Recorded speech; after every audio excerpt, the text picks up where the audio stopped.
তো বন্ধুরা, আমার কিন্তু মানে জার্মানিতে খাওয়া দাওয়ার একটু অসুবিধা হচ্ছিল। তো সেই জন্য আমি কি করেছি, এখানে কিছু ফ্রুটস কিনেছি। তো তোমরা দেখতে পাচ্ছ যে ব্যানানাগুলো রয়েছে এখানে, টোটাল হাফ ডজন, ইয়েস, 6টার মতো ব্যানানা রয়েছে, কলা রয়েছে।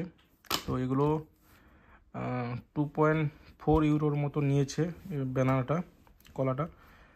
তো যেটা মানে কেবল ইন্ডিয়ান রুপিসে 240 টাকার মতো। একটা কলার দাম হয়তো এখানে 60 টাকা করে। তো এটা, আর কিছু আমি আঙুর নিয়েছি, এটাও 2 পয়েন্ট সামথিং ইউরো নিয়েছে।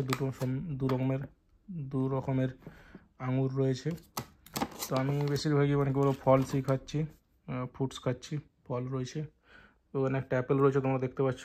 তো অ্যাপেল এরকম, অ্যাপেলটা কনফারেন্স থেকে পেয়েছিলাম। তো এভাবে চলছে। বাট এটা তো পসিবল নয় যে এখানে এসেও তুমি ইন্ডিয়ার মতো ভাত বা ভারতীয়রা যেরকম খাবার খায়, বাঙালিরা যেরকম খায়, সেটা মানে সব জায়গায় পাওয়া যাবে, বা পাওয়া গেলেও কম দামে পাওয়া যাবে, সেটা তো নয়। তো এই কদিনের ব্যাপার, আমাকে একটু অ্যাডজাস্ট করতে হবে। তো দেখা যাক।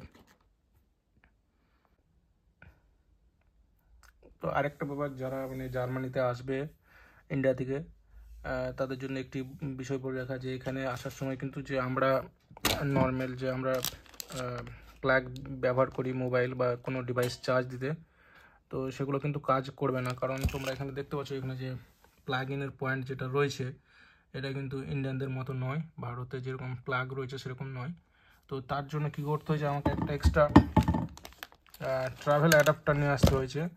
তো যেটা কী করছে, আমার যে ডিভাইসের চার্জার রয়েছে সেটার সাথে প্লাগ ইন মানে জয়েন করতে হচ্ছে, কানেক্ট করতে হচ্ছে, দিয়ে কী করতে হবে, এটাকে কানেক্ট করতে হবে। তো এইটা আমি কিন্তু ইন্ডিয়াতে থাকায় কিনেছিলাম। তো এরকম নয় যে তুমি এখানে এসে এই জিনিসটা পেয়ে যাবে।